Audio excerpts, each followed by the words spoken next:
തലയ്ക്കടിച്ചപ്പോൾ അഫാന്റെ നിലവിളി കേട്ടപ്പോൾ ശരിക്കും എന്റെ കയ്യിൽ നിന്ന് പോയി സാറേ എന്നായിരുന്നു ആശുപത്രിയിൽ കാണാനെത്തിയ മാനസിക ആരോഗ്യ വിദഗ്ധനോട് അഫാൻ പറഞ്ഞത്. ചുറ്റിക കൊണ്ട് തന്റെ ഉമ്മയെ ഉപദ്രവിക്കുമ്പോഴും ഉമ്മൂമ്മയും ബാപ്പയുടെ സഹോദരനെയും ഭാര്യയുമെല്ലാം അടിക്കുമ്പോഴൊന്നും അഫാന്റെ കൈ വിറച്ചിരുന്നില്ല.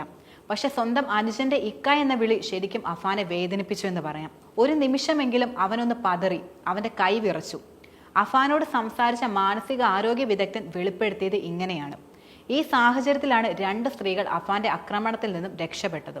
5 ലക്ഷം ചോദിച്ചിട്ടും തരാത്ത ബന്ധുക്കളായ 2 സ്ത്രീകളെ കൊല്ലാനും അഫാൻ പദ്ധതി തയ്യാറാക്കിയിരുന്നു. പക്ഷേ യഥാർത്ഥത്തിൽ സംഭവിച്ചത് അഫ്സാനെ കൊല്ലപ്പെടുത്തിയതോടെ അഫാന്റെ മനോനില തെറ്റിയെന്നാണ്.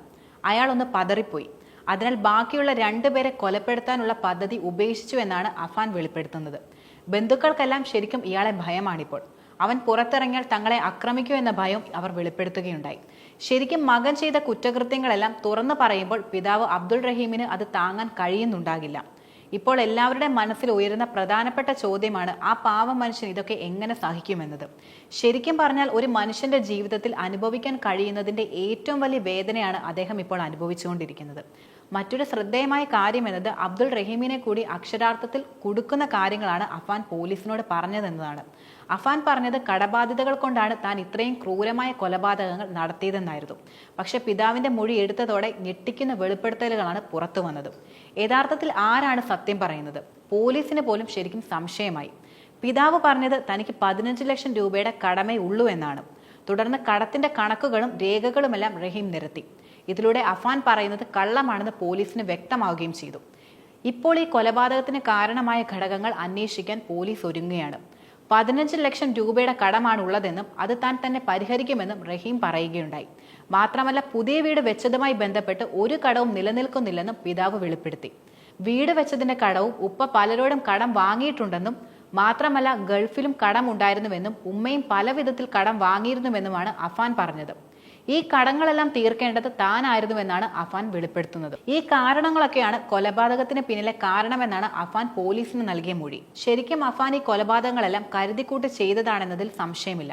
കാരണം ശരിക്കും കടം കയറിയത് അഫാനായിരുന്നു.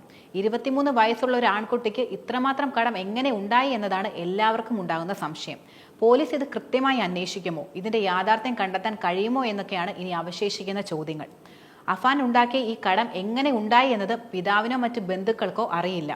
പോലീസ് അന്വേഷണം ശക്തമാക്കുന്നത് ഇതിലൂടെയാണ്. ശരിക്കും യഥാർത്ഥ അന്വേഷണത്തിന് വഴി തെറ്റിക്കുന്നതിനാണ് അഫാൻ ഇത്തരത്തിൽ ഉപ്പയാണ് കടമുണ്ടാക്കിയതെന്ന് പറഞ്ഞത്. യഥാർത്ഥത്തിൽ നടന്നത് എന്തെന്ന് പോലീസ് കണ്ടെത്തട്ടെ എന്നാണ് റഹീം പറയുന്നത്.